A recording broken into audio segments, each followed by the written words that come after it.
Let's bring in Arkansas Republican Senator Tom Cotton, a member of the Senate Armed Services Committee and author of the new book, Only the Strong, which is a great book, and I really enjoyed it. It's interesting, China spends its money on lots of other things. It obviously hasn't done anything to improve its health system or its hospitals if they can't take care of people if they're going to get sick from COVID. No, Dana, it hasn't. I mean, remember, China unleashed this plague on the world, and that includes on its own people. They've had the counterproductive zero COVID policy for a long time, and now they're on the horns of a dilemma. It's very unpopular. It's caused many deaths in its own right. But if China were to relax that policy because of their low and their very poor quality vaccinations, since they refuse to use foreign vaccinations, as well as low rates of immunity, they'd have a big surge in cases. Their healthcare system can't handle that. More fundamentally, though, President Biden should not just be treating this as a public health question for China to address or giving them advice about their COVID policy.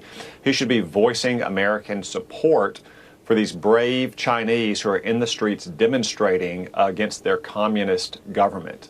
Again, this is not just some protest on a college campus in America or European capital. These Chinese are protesting the world's most powerful, dangerous, techno-totalitarian government. And just like Ronald Reagan stood with the voices of freedom in the Solidarity movement in Poland or told Mikhail Gorbachev to tear down the Berlin Wall, President Biden, in his own voice on camera, should express our support for these brave Chinese who are protesting their communist government.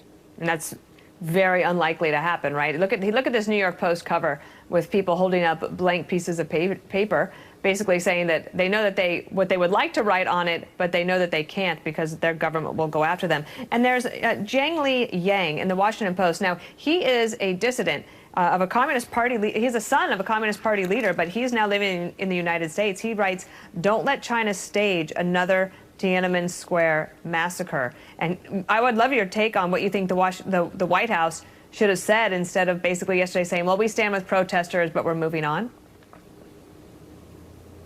Well, one reason President Biden should speak in his own voice on camera in support of these brave Chinese protesting their communist government is to prevent another Tiananmen Square massacre, but also by saying that if there is such a massacre, if the Chinese communists use force against their own people, there will be massive consequences, not just sanctions on those responsible in China's government or withholding visas from their family members, but concrete actions like withdrawing China's most favored nation status. Again, we should stand with these voices of freedom inside our #1 adversary. Joe Biden is saying exactly what he did throughout the Cold War, however, what Barack Obama did in 2009 in protests in Iran. We don't want to be seen as foreign meddling.